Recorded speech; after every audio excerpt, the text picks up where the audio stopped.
I stood in my sister Rachel's kitchen, sweat beading on my forehead as I frantically arranged appetizers on serving platters. The joint anniversary celebration for my siblings was in full swing outside. 5 years for Rachel and Tom, 7 for Michael and Kate. The backyard buzzed with laughter and clinking glasses while I'd been trapped inside for hours, cooking and organizing everything as usual. "Anna, where are those crab puffs?" Rachel poked her head through the doorway, martini in hand. "People are asking." "Coming right up," I replied, sliding the last batch from the oven. At 38, I was the oldest of the siblings, but somehow always the one running around making sure everyone else had a good time. I'd been at it since dawn, hanging decorations, setting up tables, chasing after my nieces and nephews who thought the 3-tier anniversary cake was their personal playground. My back ached from bending over the hot oven all day, but no one had offered to help. Why would they? Anna would handle it. Anna always did. Through the kitchen window, I could see Michael lounging in an Adirondack chair, his arm draped around Kate's shoulders as they laughed with friends. Their 3 kids raced around the yard with Rachel's twins, shrieking with delight. 10 years ago, when both couples were struggling with their careers and young families, I'd put my life on hold to help them. What was supposed to be temporary assistance had somehow become my permanent role: unpaid nanny, housekeeper, event planner, and emotional support system. I wiped my hands on my apron and carried the platter of crab puffs outside. The late afternoon sun cast a golden glow over the gathering as I weaved between guests, offering food with a smile that didn't quite reach my eyes. "Finally!" Michael called out, grabbing 3 puffs at once. "These are amazing, sis." I nodded my thanks and continued circulating. Just as I was heading back to check on the main course, Tom clinked his glass with a fork. The chatter quieted as everyone turned toward my brother-in-law, who stood with his arm around Rachel. "We have an exciting announcement," Tom said, beaming. Rachel clutched his arm, practically bouncing with excitement. "Next week," Rachel continued, "we're all going to Myrtle Beach for a proper celebration. 7 days of sun, sand, and absolutely no responsibilities." Cheers erupted. Michael jumped up, high-fiving Tom while Kate hugged Rachel. The kids started chanting, "Beach, beach, beach," as they danced around in circles. I felt a surge of excitement, too. A vacation sounded heavenly. I couldn't remember the last time I'd taken more than a day off. I'd need to request time off from my part-time bookkeeping job, but for an actual family vacation, it would be worth it. I set down my empty tray and approached the celebrating group. "That sounds amazing. What day are we leaving? I'll need to let work know." The laughter abruptly died down. Rachel and Michael exchanged a look I knew all too well, the "who's going to tell her" look I'd seen countless times growing up. Michael cleared his throat. "Actually, Anna, we were hoping you could stay behind and watch the kids. The little ones, I mean. We're taking the older ones, but the twins and the baby are too young for the activities we have planned. Plus," Rachel added with a dismissive wave, "someone needs to water the plants and check on the houses. It's really more of a couple's trip, you know?" I stood frozen, the words hitting me like a physical blow. Not family, just the help. "But I thought, you said family vacation," I stammered, aware that everyone was watching this uncomfortable exchange. "Well, yes, but..." Kate looked uncomfortable at least. "You're more like support staff, right? I mean, that's what you do." "Support staff?" I repeated, the words tasting bitter. "Come on, Anna," Michael said with growing impatience. "You know what we mean. You're the responsible one. We need you here." 10 years of sacrifices flashed before my eyes. The art school scholarship I'd declined, the promotion I'd turned down because it would mean less availability for childcare, the relationships that fizzled because I was always rushing to handle some family emergency.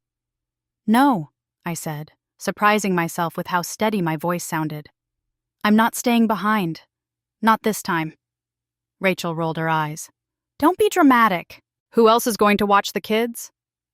"Maybe their parents," I suggested, pulling off my apron and tossing it onto a nearby chair. "I'm going home." "Anna!" Michael called after me as I walked toward the house. "Don't ruin the party!"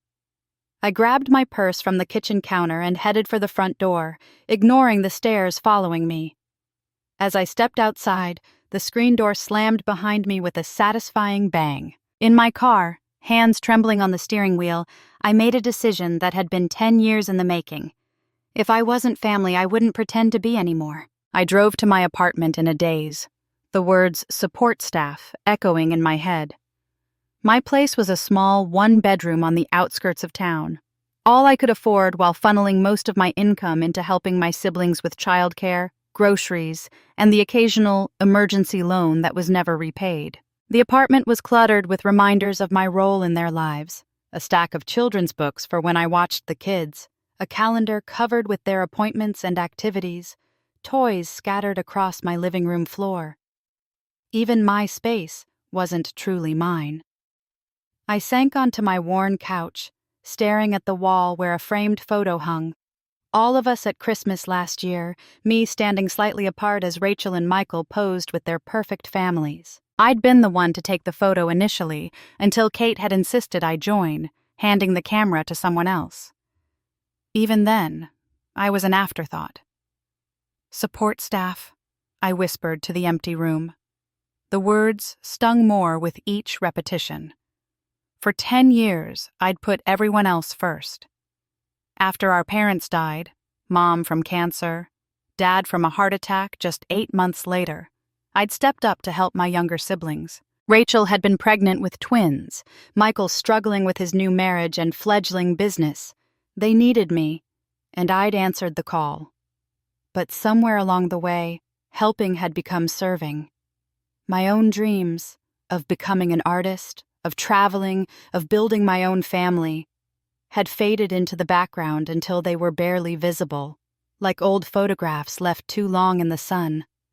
I got up and moved to my bedroom closet, pulling out the dusty portfolio I hadn't opened in years. Inside were sketches and watercolors from before, landscapes and portraits that had once earned me that art school scholarship. My fingers traced the edges of a painting of the Oregon coast, a place I'd visited once and promised myself I'd return to someday. Someday. How many somedays had I sacrificed? Without fully processing what I was doing, I pulled my suitcase from under the bed and opened it on the mattress. I began filling it methodically: clothes, toiletries, my old art supplies. I found myself selecting items not based on practicality, but on whether they were truly mine, untainted by obligation. My hands moved with purpose while my mind raced ahead. I had some savings. Not much, but enough to get away, to start somewhere new. The Oregon coast called to me, that little artistic town of Seaside where I'd spent 3 magical days a decade ago. I remembered the galleries dotting the streets, the waves crashing against the shore, the feeling of possibility that had surrounded me there. I checked bus schedules on my phone. There was one leaving at 4:30 a.m., just 6 hours from now. Before anyone would notice I was gone, before they'd start calling with demands or guilt trips. I booked the ticket, my heart pounding with each tap on the screen. As I packed, my phone buzzed with a text from Emily, Michael's 16-year-old daughter. Unlike her parents, Emily had always seen me, really seen me.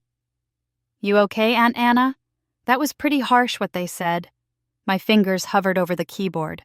Emily would understand why I needed to leave, but telling her would mean she'd have to keep my secret or betray me to her parents. I couldn't put that burden on her. Instead, I typed, "I'm fine, sweetie. Just needed some air. Love you." It was nearly 2 a.m. when I finished packing. I looked around the apartment, at the life I'd built around other people's needs, and felt a strange mixture of grief and liberation. I wrote a check for next month's rent and left it on the counter for my landlord. I wouldn't be back. With my suitcase and portfolio in hand, I locked the door behind me and walked to the bus station 3 blocks away. The night was cool and quiet, the streets empty. Each step felt both terrifying and right, like I was finally waking from a long sleep. At the station, I sat on a bench beneath flickering fluorescent lights, clutching my ticket. The weight of my decision pressed on my chest, making it hard to breathe. But underneath the anxiety was something else, a spark of excitement I hadn't felt in years. When the bus pulled in, its headlights cutting through the pre-dawn darkness, I stood up without hesitation. It was time to find out who Anna could be when she wasn't just someone else's safety net. The bus journey took nearly 2 days, with transfers and layovers that blurred together in a haze of unfamiliar towns and fast food meals. I spent most of the time staring out the window, watching the landscape transform from suburban sprawl to mountains to finally, gloriously, the Pacific Ocean. Each mile put distance between me and the life I'd left behind, and with that distance came clarity. My phone had buzzed constantly for the first day, calls from Rachel, Michael, and Kate that I let go to voicemail. The messages evolved from confused, "Where are you? We need to talk about vacation plans," to annoyed, "This is so irresponsible, Anna," to angry, "You're being incredibly selfish right now." I turned my phone off after that. When the bus finally pulled into Seaside, Oregon, I stepped out into the salt-tinged air and took my first deep breath in what felt like years. The small coastal town was just as I remembered. Charming storefronts lining the promenade, the endless stretch of beach visible at the end of every west-facing street, artists and tourists mingling on the sidewalks. I found a modest motel a few blocks from the beach that offered weekly rates. The room was small but clean, with a kitchenette and a window that caught the afternoon light. I unpacked my few belongings, hanging my clothes in the closet with a strange sense of ceremony. For the first time in a decade, this space was entirely mine. That evening, I walked along the beach as the sun set, watching families pack up their umbrellas and children collect shells. A pang of loneliness hit me, not for my siblings, but for the connections I'd never had the chance to form, the life I'd put on hold. I sat on the sand until the sky turned purple, then indigo, then black, listening to the rhythm of the waves and making silent promises to myself. The next morning, I set out to find work. My savings wouldn't last forever, and I needed something to ground me in this new place. The third place I tried, a small bakery called Coastal Crumb, had a help wanted sign in the window.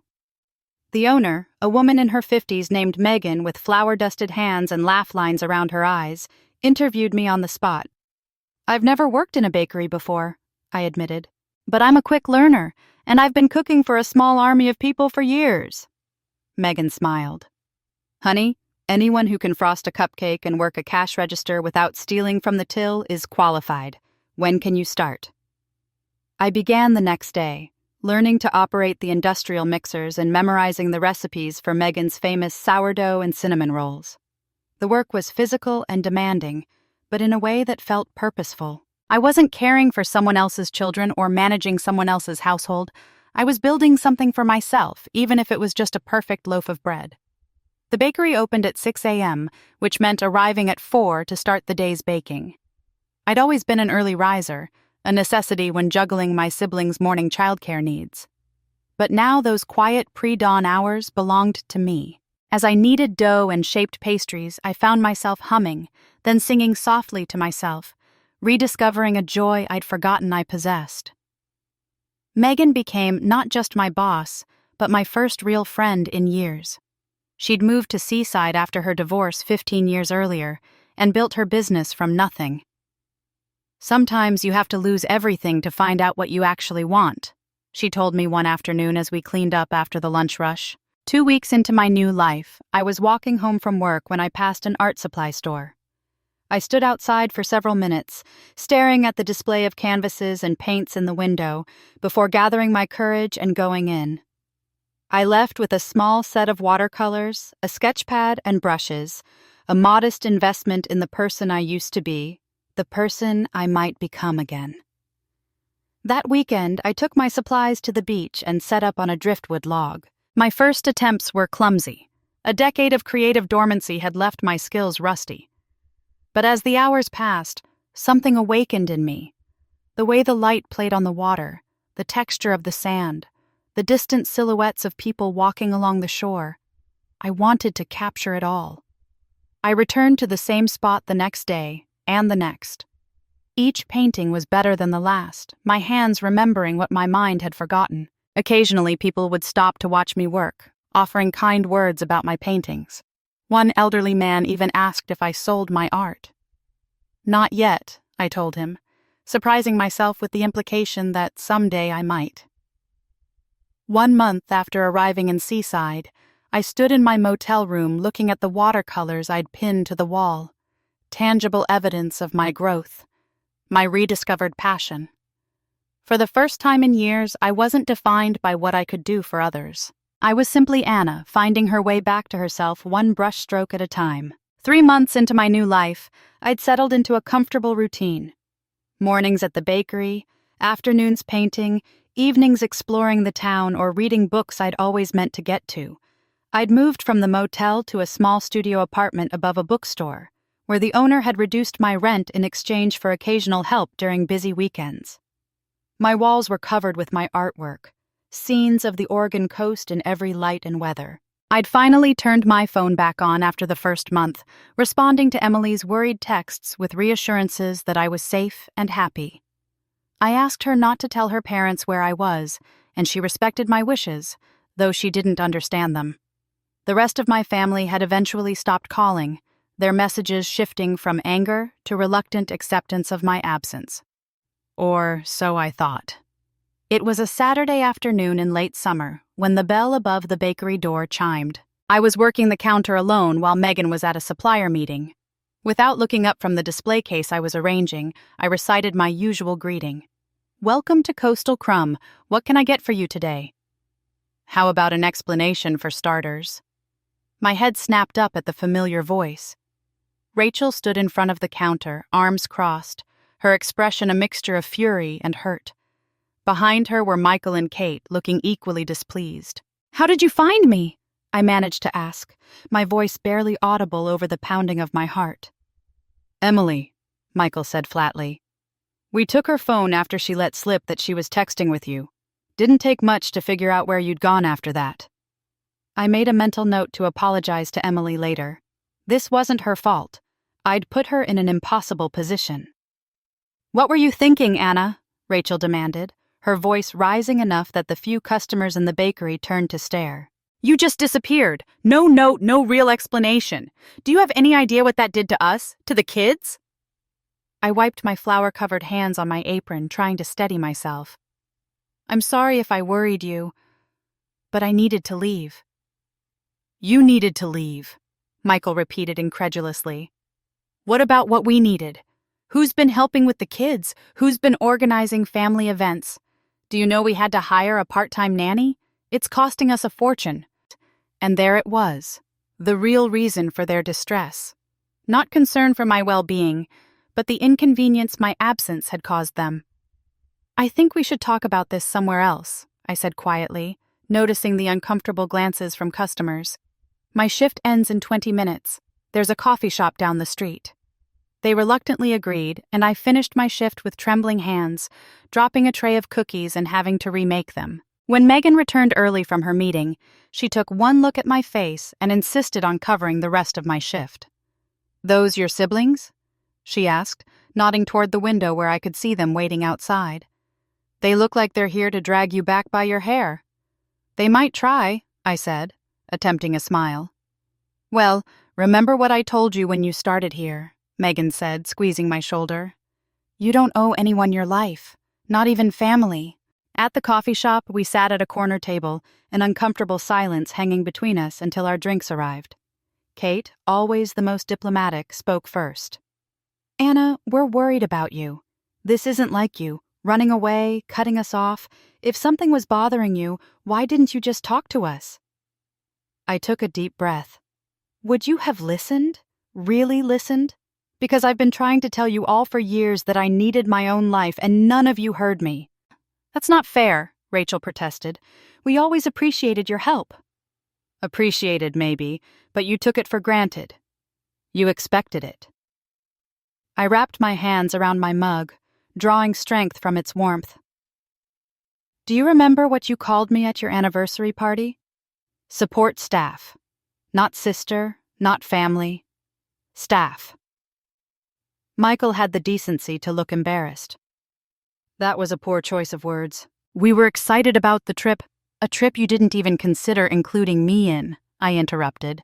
After 10 years of putting my life on hold to help raise your children, manage your households, be there for every crisis and celebration.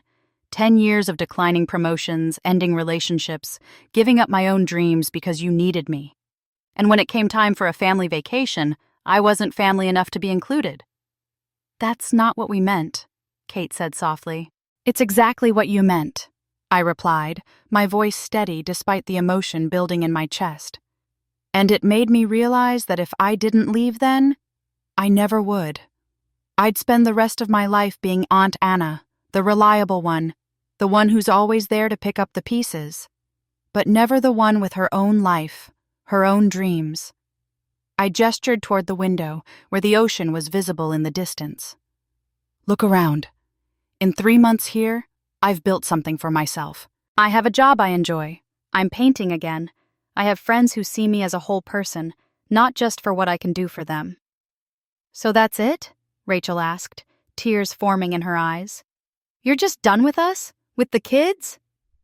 I'm not done with anyone, I said, softening slightly. I'm just not available on demand anymore. I love you all, but I love myself too. And that's something I forgot for a very long time. Michael leaned forward, his expression serious. The kids miss you. We all do. Come home, Anna. We can work something out. Set some boundaries if that's what you need. I looked at each of their faces, familiar features that I'd known all my life. For the first time, I saw not just my siblings, but adults who had grown accustomed to my sacrifice. This is my home now, I said firmly, and I'm not going back to the way things were. The coffee shop confrontation ended in a stalemate. My siblings left the next morning, Rachel in tears, Michael stoic, Kate somewhere in between. They'd tried every tactic, guilt, anger, nostalgia, even bribery in the form of Michael offering to help me set up an art studio back home. But I stood firm, and eventually they had to accept that I wasn't coming back, at least not on their terms. Their departure left me shaken but resolute. For the first time, I had advocated for myself without backing down, without compromising my needs to meet theirs. The victory felt hollow in some ways. I hadn't wanted to hurt them, but necessary. Like setting a broken bone so it could heal properly. In the weeks that followed, I threw myself into my work and art with renewed purpose. Megan had begun displaying some of my watercolors in the bakery, and to my surprise, several had sold. The extra income allowed me to invest in better supplies and larger canvases. I started experimenting with oils, capturing the dramatic storm clouds that rolled in during early autumn, the way the light changed on the water as summer faded. You should talk to Julian at the Tide Pool Gallery, Megan suggested one morning as we prepared the day's first batch of bread. He's always looking for local artists to feature, especially ones who capture the coast like you do. The idea terrified and thrilled me in equal measure. I'd been painting for myself, not thinking about sharing my work more broadly. But Megan's confidence in me was infectious, and a week later, I found myself nervously carrying a portfolio of my best pieces into the small but well-respected gallery on the main street. Julian, a tall man with salt and pepper hair and paint-stained fingers, spent nearly an hour looking through my work, asking questions about my technique and inspiration. When he offered me a spot in the gallery's upcoming winter showcase, I nearly dropped the mug of tea he'd given me. You have a unique perspective, he said, studying a painting of the lighthouse in early morning fog. There's something honest about your work. It doesn't romanticize the coast, but it captures its beauty anyway, even the harsh parts. I wondered if that was true about how I saw everything now, appreciating beauty without needing to idealize it, accepting reality in all its complicated glory. As autumn deepened, I received an unexpected email from Emily. She was applying to colleges and wanted to know if she could visit me over her fall break. Mom and Dad are being weird about my art school applications, she wrote. I could use some advice from someone who gets it. I hesitated, worried about reopening wounds with my siblings, but ultimately invited her. When she arrived, I was struck by how grown up she looked. No longer the gangly 14-year-old from when I'd left, but a confident young woman with clear artistic talent of her own. "They're not mad at you anymore," she told me as we walked along the beach on her second day. "Well, Dad still gets grumpy sometimes when they can't figure out the family schedule, but they've adjusted. They hired this amazing woman named Lucia who helps with the kids and organizing stuff." "And how do you feel about all that?" I asked, watching her face carefully. Emily shrugged. "It's different. But maybe better in some ways? Like, when you visit now, you're actually present. You're not running around fixing everything or checking your phone for the next crisis. And I think..." She hesitated, kicking at the sand. "I think you were teaching us the wrong lesson before." "What do you mean?" "You were teaching us that love means sacrificing everything, that women especially are supposed to put themselves last." She looked at me directly. "I don't want that for my life. I want to be like you are now, pursuing my passion but still connected to family. Balance, you know?" Her words stayed with me long after she returned home. Had I been modeling martyrdom rather than love? The thought was uncomfortable but rang true. By allowing myself to be consumed by my siblings' needs, I hadn't just hurt myself, I'd reinforced unhealthy patterns for the next generation. Winter arrived, bringing stormy seas and quiet days. My work was featured in Julian's showcase, and to my astonishment, nearly all my pieces sold. A local newspaper ran a small article about me. "Former caregiver finds artistic voice capturing Oregon's moody coastline," and commissions began to come in. I reduced my hours at the bakery to part-time, using the extra days to paint in the small studio space Julian had helped me rent above the gallery. As Christmas approached, I received a card from Rachel with a formal invitation. "The Sullivan family requests your presence for Christmas dinner. No responsibilities, no expectations, just family." Below the printed text she'd written by hand, "We miss you. Come as a guest, not as help. We've all learned some lessons." I called her that evening, our first real conversation since the confrontation. It was awkward at first, but gradually warmed as we found our way to a new kind of honesty. "I've been seeing a therapist," Rachel admitted. "She helped me realize how much I've relied on you as a substitute parent rather than letting you be my sister." "I'm sorry, Anna." "I'm sorry too," I said, surprised to find I meant it. I should have spoken up sooner instead of letting resentment build. I could have set boundaries years ago. "Would we have respected them?" she asked, her voice small. "Maybe not," I acknowledged. "Maybe we all needed this rupture to grow." I agreed to come for Christmas, but only for 3 days. Not the week-long visit that would have been expected before. I booked a hotel room nearby rather than staying in anyone's guest room, ensuring I had space to retreat if needed. These were small acts of self-protection that the old Anna would have considered selfish, but that I now recognized as healthy. When I arrived at Rachel's house on Christmas Eve, I brought paintings as gifts, one for each sibling's family, scenes of the Oregon coast that represented what I'd found there: independence, creativity, peace. They received them with genuine appreciation, displaying them prominently. The visit wasn't perfect. There were moments of tension, old patterns threatening to reassert themselves.